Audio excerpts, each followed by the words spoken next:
18h50, le feu part d'échafaudage installé sur le toit de l'édifice, en travaux depuis plusieurs mois. C'est alors le début d'un combat contre les flammes que mèneront sans relâche pas moins de 400 pompiers et qui va durer toute la nuit.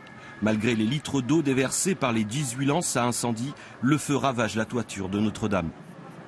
Il est près de 20 h lorsque la flèche de la cathédrale s'effondre. Le long des quais de Seine, la foule désarmée hurle d'effroi. Tous assistent incrédules à la disparition d'une partie de l'histoire de la capitale. Les flammes, elles, redoublent d'appétit. La nuit est tombée sur Paris.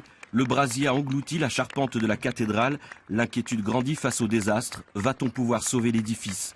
Crainte confirmée par le secrétaire d'État à l'intérieur, Laurent Nunez, qui affirme que le sauvetage de Notre-Dame n'est pas acquis. 23 h, l'église est en proie aux flammes depuis 4 heures. Badauds et fidèles se sont rassemblés à une centaine de mètres et, comme pour conjurer le sort, ont entonné des cantiques en signe de recueillement.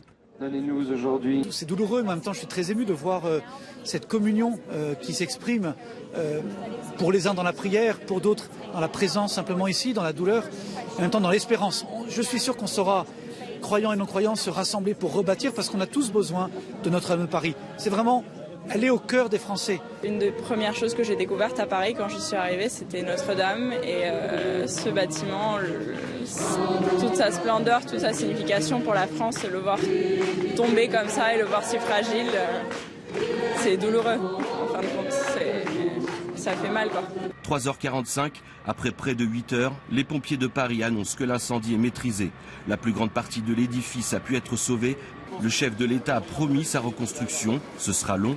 Plusieurs décennies seront nécessaires.